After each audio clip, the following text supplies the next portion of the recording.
Assalamualaikum warahmatullahi wabarakatuh. Selamat sore kalau untuk di wilayah Balikpapan. Saya Ade Putri Sarwenda, biasa dipanggil Ade atau kalau di sekolah saya dipanggil dengan sebutan Ibu Ade. Saya sebagai seorang guru pendidikan khusus, saat ini saya mengajar di SLB Negeri Balikpapan, kurang lebih sudah 5 tahun. Sebelum itu saya sudah pernah mengajar di beberapa SLB di Indonesia. Dari 2010 saya sudah pernah mengajar di Yogyakarta, di SLB Dharma Renaring Putra II, lalu saya pindah ke Balikpapan. Saya di SLB Tunas Bangsa dari 2012 sampai 2015, dan dari 2015 sampai sekarang saya bertugas di SLB Negeri Balikpapan. Lalu saya mengajar siswa-siswa dengan hambatan pendengaran, siswa-siswa yang biasa disebut tunarungu atau tuli. Mungkin yang ada di benak rekan-rekan sekalian, oh berarti bisa bahasa isyarat dong. Ya, saya mengajar siswa-siswa dengan hambatan pendengaran.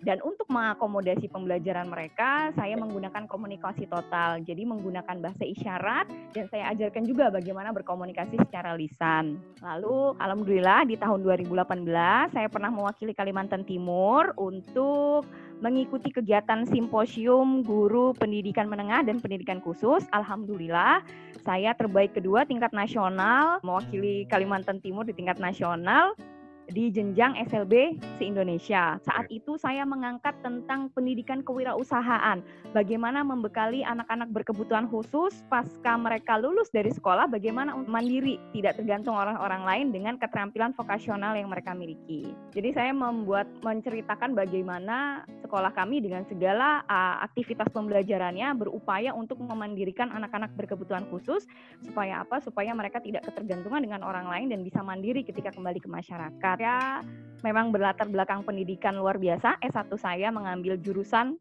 pendidikan luar biasa. Nanti bisa cerita. Lalu S2 saya melanjutkan di Magister Manajemen di Surabaya, Universitas Wijaya Putra Surabaya. Lalu pengalaman short course saya, belajar singkat saya, alhamdulillah di tahun 2019 saya mewakili beberapa guru SLB se-Indonesia untuk mengikuti training maternal reflective method. Jadi adalah metode mengajar anak-anak tunarungu, anak-anak tuli untuk bisa berkomunikasi secara lisan. Lalu pada tahun 2020 baru aja sebelum pandemi kemarin saya ke Malaysia untuk belajar bagaimana membekali anak-anak berkebutuhan khusus terkait pendidikan seksualitas bagi mereka. Jadi saya ceritakan dulu latar belakang saya. Saya dulu bersekolah di salah satu SMA favorit di Balikpapan. Saya ambil jurusan IPA, anak IPA. Ya kan kalau lulus paling ambil jurusannya apa. Nah, dari semenjak sekolah, entah kenapa saya senang sekali baca novel. Novel yang saya baca itu novel Torrey Hayden. Sosok Torrey Hayden itu adalah seorang guru pendidikan khusus yang mana bukunya itu membuat saya sangat, ini orang inspiring banget sih, ngajar anak SLB dengan sekelasnya macam-macam karakteristik anaknya. Kayaknya seru nih ngajar ini nih. Nah, jadi ketika ditanya oleh orang tua, jadi deh ini udah kelas 3 nih, mau ambil jurusan apa? Apa ya? Ini aja nih yang berhubungan dengan SLB nih, pengen banget nih belajar ini. Nah, otomatis kalau saya mengambil jurusan SLB kan harus pindah jadi IPS, namanya kita udah IPA, jadi otomatis ketika ujian masuk perguruan tinggi, saya ambilnya IPS. Dan alhamdulillah memang Allah sudah menentukan jalan saya ke situ, saya langsung aja, saya nggak ada pilih-pilih lain itu. Jadi ambil di mana deh? Ambil di UNY, Universitas Negeri Yogyakarta. Di Indonesia hanya ada 7 perguruan tinggi yang menyelenggarakan pendidikan luar biasa. Saya pilih Yogyakarta karena memang saya asalnya dari Jogja. Ya, langsung tes dan alhamdulillah langsung keterima. Selang berapa lama ada surat masuk ke rumah, dan itu saya diterima juga jalur PMDK, jalur prestasi jurusan psikologi. Tapi ya entah kenapa saya udah jatuh cinta aja, pengen banget nih ngajar anak-anak di sekolah luar biasa. Ya udah saya fokus ke ambilnya di sana. Sampai hari ini saya tidak pernah tahu alasannya. Jadi ketika ditanya orang kenapa sih pengen banget ngajar itu, ya ibarat ketika orang lagi jatuh cinta nih, ditanya alasannya apa, ya nggak tahu, namanya orang cinta kan nggak butuh alasan. Nah begitu pasti saya jawab. Saya nggak ada merasakan satupun penyesalan, justru malah senang dan excited banget saya selama kuliah. Apa ya, ada di lingkup teman-teman adik-adik special needs itu sangat-sangat menyenangkan untuk saya. Jadi dari mereka saya belajar bahwasanya di hidup kita ini harus banyak-banyak bersyukur dengan apa yang kita punya sekarang. Gitu Mas. Saya mengajar di SLB itu kan kebanyakan atap TK, SD, SMP, SMA. Nah, kurang perguruan tinggi sebenarnya. Artinya dari awal saya mengajar, saya selalu mengajar SDLB, kelas 1 siswa yang baru masuk sekolah. Di sekolah tidak ada siswa, menghandle 8 siswa dengan hambatan pendengaran. Jadi masih kecil, itu ada 8 pelajar dengan saya di kelas. Tantangannya yang pertama karena belum pernah, maksudnya baru saja menapaki masa-masa sekolah dasar ya. Pastilah mereka tuh punya banyak penyesuaian. Tuh sudah mulai harus belajar mandiri, sudah mulai belajar mengikuti sesuai dengan kurikulum yang ada, kurikulum yang disesuaikan dengan kebutuhan mereka. Itulah tantangan saya, bagaimana supaya mereka tuh siap dulu belajar di kelas, kesiapan belajar mereka seperti apa, lalu tentunya bekal-bekal seperti penguatan berbahasa isyarat, pelatih mereka bagaimana memaksimalkan sisa potensi yang ada di mereka. Jadi jangan salah, anak-anak berkebutuhan khusus ini pasti punya potensi yang masih bisa kita maksimalkan. Nah, ini PR saya dan rekan-rekan satu profesi sebagai guru SLB punya tugas untuk bagaimana mengoptimalkan potensi itu supaya menjadi kekuatan untuk teman-teman ABK, anak-anak berkebutuhan khusus itu. Jadi sebelum itu kan kita flashback dulu kita masih kecil, mengapa anak-anak itu bisa cepat mengucapkan kata? Karena mereka pengalaman mendengar. Itu yang tidak dialami oleh anak-anak dengan hambatan pendengaran. Bagaimana memberikan pengalaman mendengar untuk mereka, karena secara kemampuan mendengar mereka terhambat. Nah, itu yang harus di sekolah dikuatkan. Bagaimana terus mengajarkannya? Ya sama seperti mengajar anak-anak pada umumnya. Kita pendekatannya secara personal, pendekatan klasikal dan personal kepada anak-anak. Diajarkan satu persatu bagaimana melafalkan huruf A, vokal dulu yang gampang. A, I, U, E, O dengan bahasa isyarat. Dengan bagaimana sih mulutnya tuh kalau mengucapkan A itu seperti apa. Itu jelas itu dikenalkan. Lalu tentu kita juga sebagai guru, terutama untuk guru-guru siswa dengan hambatan pendengaran, karena kita menggunakan metode komunikasi total, yang kita ajarkan adalah isyarat dan berbicara. Kita ajarkan juga bagaimana berisyarat. Yang standar dulu nih, kita menggunakan SIBI, Sistem Isyarat Bahasa Indonesia. A, B, C, dan seterusnya seperti itu. Jadi itu juga saya kenalkan untuk anak-anak supaya ketika berkomunikasi mudah mengidentifikasi sesuatu. Jika tidak paham berisyaratnya, bisa dengan isyarat seperti itu. Lalu saya juga mengenalkan ke anak-anak bagaimana isyarat-isyarat sederhana untuk kosakata yang ada di sekitar mereka. Dulu sebelum pandemi kan kita sekolah tatap muka nih, jadi kita biarkan ketika baris masuk ke kelas ucapkan selamat pagi ibu, tetap diajak untuk berbicara. Kenapa harus tetap diajak untuk berbicara? Ya untuk membiasakan mereka bahwasanya mereka masih punya potensi untuk berbicara dan itu yang dimaksimalkan, seperti itu. Kalau tantangan di kelas karena mengajar siswa-siswa yang masih relatif kecil, ini kan masa transisi dari masa mereka bermain tiba-tiba udah langsung SD nih. Jadi adalah mengkondisikan mereka supaya ayo nih kita udah mulai belajar yang lumayan agak serius nih, sudah mulai beberapa yang harus mereka belajar, yang harus mereka pelajari, lalu ada yang harus mereka ikuti pembelajaran secara teratur seperti itu. Nggak ada tantangan yang berat, nggak, karena memang itu tadi menjalaninya udah enak banget. Jadi ya pokoknya menyenangkan aja seperti itu. Tapi kalau tantangan secara umum, ini untuk melihat siswa-siswa yang lain, tantangan saya sebagai guru adalah bagaimana sih mempersiapkan anak-anak berkebutuhan khusus ini, anak-anak spesial ini nantinya bisa mandiri ketika selesai dari sekolah. Nah itu jadi tantangan besar. Mandiri kan meliputi banyak hal. Mandiri secara bagaimana mereka mengurus diri sendiri. Lalu nanti kalau sudah level yang paling tinggi adalah bagaimana mereka mempunyai keterampilan vokasional tertentu yang bisa menunjang untuk kehidupan mereka. Maka dari itu di kelas 1 saya sering bilang kebanyakan anak-anak murid saya karena masih kelas 1 masih banyak yang sering ditunggu. Ini tantangan juga nih buat saya. Anak-anak itu lucu, ketika mau buang air mereka lari ke orang tuanya. Saya bilang stop, tidak, sendiri, belajar sendiri. Jadi saya karena anak-anak itu pada saat itu ada belajar dengan saya, jadi saya juga punya tanggung jawab. Saya menyuruh mereka untuk sendiri, tapi saya tidak lepas. Jadi saya tetap arahkan mereka untuk bagaimana bisa melakukan hal-hal kemandirian seperti itu tadi, kayak activity daily living-nya mereka udah bisa sehari-hari, toilet trainingnya udah bisa sehari-hari sendiri gitu, belajar mandiri. Dan tentunya itu dengan pengawasan saya juga ketika di sekolah. Hal ini juga harus ketika diajarkan di sekolah untuk mandiri. Nah itu juga saya pesani ke orang tua di rumah. Jadi kalau di sekolah anak-anak itu terbiasa, oke, makan sendiri, keluarkan bekalnya, makan sendiri.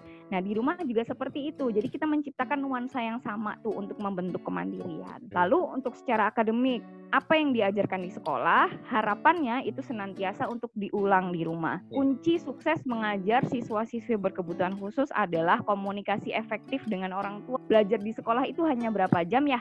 Hanya 5 jam. Selebihnya kan di rumah. Jadi bagaimana saya membangun kerjasama, komunikasi efektif dengan orang tua agar apa? Agar yang dipelajari, agar yang dibiasakan di sekolah itu bisa senantiasa runtut ketika di rumah, selaras juga dengan di rumah. Nah, begitu. Nah, ini saya juga pengen cerita. Jadi dengan siswa-siswa yang kecil itu, siswa-siswa mungil saya di kelas, saya tidak hanya belajar akademik nih, tapi saya itu diberikan kelas yang cukup besar. Lingkungan sekelilingnya ini cukup besar. Jadi saya ini punya sebuah aktivitas belajar luar kelas, dan itu alhamdulillah sudah berkembang banget sekarang. Nah, saya bikin dengan anak-anak itu namanya ABK Farm. Saya itu bikin bercocok tanam dengan anak-anak di kelas saya, memanfaatkan lahan sisa di kelas, itu kita bercocok tanam secara hidroponik. Nah, tapi bukan hidroponik yang dengan pipa paralon itu. Jadi saya tuh memanfaatkan baskom, memanfaatkan botol-botol bekas. Jadi anak-anak itu setiap Jumat saya di rumah ada botol bawa ke sekolah. Dikit boleh, tiap Jumat nanam sama anak-anak. Dan ini alhamdulillah dengan itu saya udah bisa nih ngajarin anak-anak untuk terbiasa memanfaatkan lingkungan sekitar mereka dan mencintai lingkungan sekitar mereka dengan bertanam. Dan sampai sebelum pandemi kemarin saya sudah alhamdulillah 5 kali panen nih dengan anak-anak dengan jenis tanaman yang berbeda. Anak-anak itu senang banget kalau sudah mulai tinggi dan dia tuh mengamati. Itu buat saya itu bagian dari proses pembelajaran. Jadi setiap pagi mereka tuh ngecekin tuh airnya, dan itu bagian dari pembelajaran. Satu, anak-anak belajar tanggung jawab dari situ. Jadi mereka nanam, ya mereka ngecek, habis, oke, tambah lagi airnya. Nah, seperti itu. Jadi mereka belajar bertanggung jawab. Misalnya setiap pagi sebelum masuk kelas, mereka sudah tanpa diinstruksi lagi udah jalan, udah tumbuh tanggung jawabnya. Oke, disiram dulu, yang tanaman di tanah ini disiram dulu. Kebetulan ada juga yang tanah. Nah, jadi saya mengajarkan anak tidak hanya sekedar akademik, tapi juga bagaimana nilai-nilai sosial, nilai-nilai tanggung jawab yang itu saya ajarkan dengan aktivitas-aktivitas sehari-hari itu. Mendidik kalau buat saya kan hanya sebatas saya transfer knowledge, transfer pengetahuan saya ke anak-anak, akademik, membaca, berbahasa isyarat, dan yang lain-lain. Tapi mendidik juga berhubungan dengan transfer of values. Jadi nilai-nilai yang ada itu juga tetap saya sisipkan dalam proses pembelajaran. Kenapa memilih dengan aktivitas seperti itu? Yang pertama, justru karena saya melakukan sesuatu pasti saya belajar terlebih dahulu. Jadi jangan karena saya guru, lantas saya nggak mau belajar. Tetap saya belajar itu adalah proses sepanjang hayat kalau menurut saya. Jadi ketika saya memperoleh suatu ilmu, maka itu saya relatedkan dengan, oh ya, saya punya siswa, bisa kali ya ini diterapkan ke siswa saya. Jadi saya itu terapkan ke anak-anak. Dan tentunya itu saya sesuaikan dengan, karena mereka masih di usia yang sangat kecil, jadi tanggung jawabnya tidak terlalu berat. Tetap pengawasan penuh ada di saya.